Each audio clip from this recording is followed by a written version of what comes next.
I'm not going to say a lot, but right before that set, we had somebody ask us to turn it down a little bit.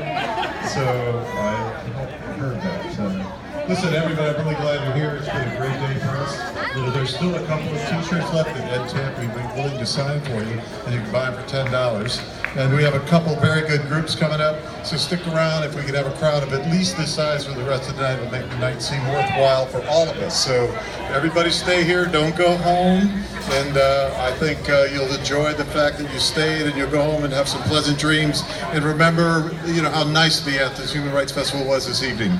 Okay, I'm going to bring up a speaker right now, and he came up and just told me he had something to say to everybody. I told him we'd give him an opportunity to do that. And they're going to be setting up behind me for the next act, and we're going to get ready. We'll come up and introduce him right now. Here is Richard Winfield.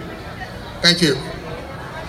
It's great that we're here celebrating human rights, but we need to think harder about what these human rights are. And I want to put before you two fundamental human rights that I have never heard mentioned at any of the Athens Human Rights Festivals that I've attended over the last 35 years.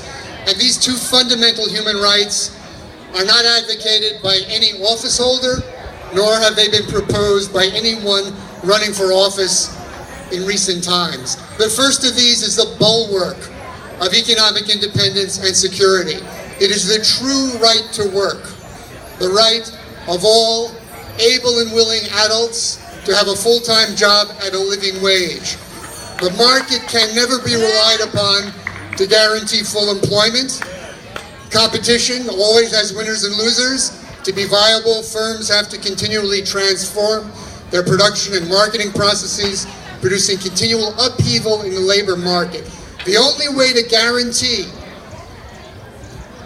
a full-time job for any willing and able individual is by providing sufficient public works that will provide services and goods for the public good that profit-seeking enterprises are either unwilling or unable to provide.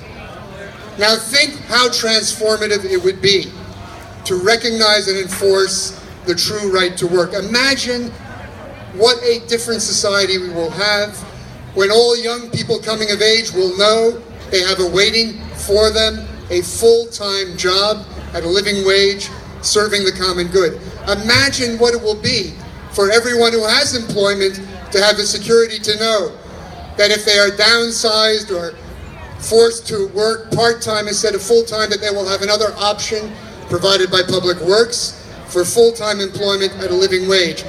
Imagine the security of anyone returning from service in the armed forces who will know when they return home there will be a full-time job at a living wage serving the public good. And imagine how transformative it will be for anyone leaving prison who will know there is a legal employment awaiting them serving the public good.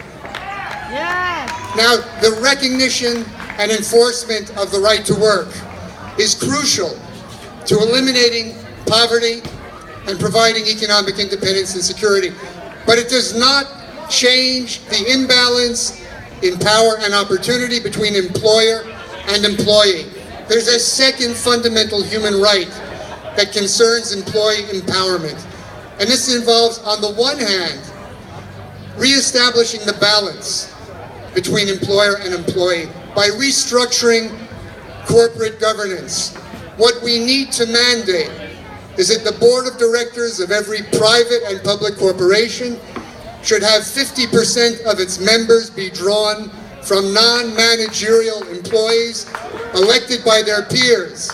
This will finally give employees a fair say in how firms will deal with automation, with organizing their production processes, in treating the environment with respect it deserves.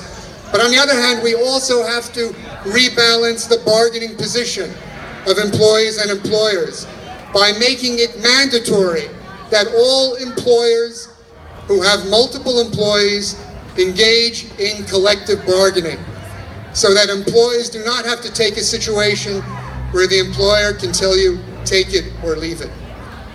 Now, I am an employee. I've been a state employee for 35 years, teaching and writing philosophy at the University of Georgia. As an employee, I do not have an equal opportunity to run for public office. Because for an employee to run for office, the employee has to give up their work, cease having any income and benefits, and then face the prospect of not having a job awaiting for them when the campaign is over. Nevertheless, I am seriously considering running for Congress in the 10th District against Jody Heiss. I will make my final decision at the end of the year, but I will be getting around speaking about the new Social Bill of Rights, of which these two rights I've mentioned are fundamental parts. So keep tuned. I hope that we can make history together.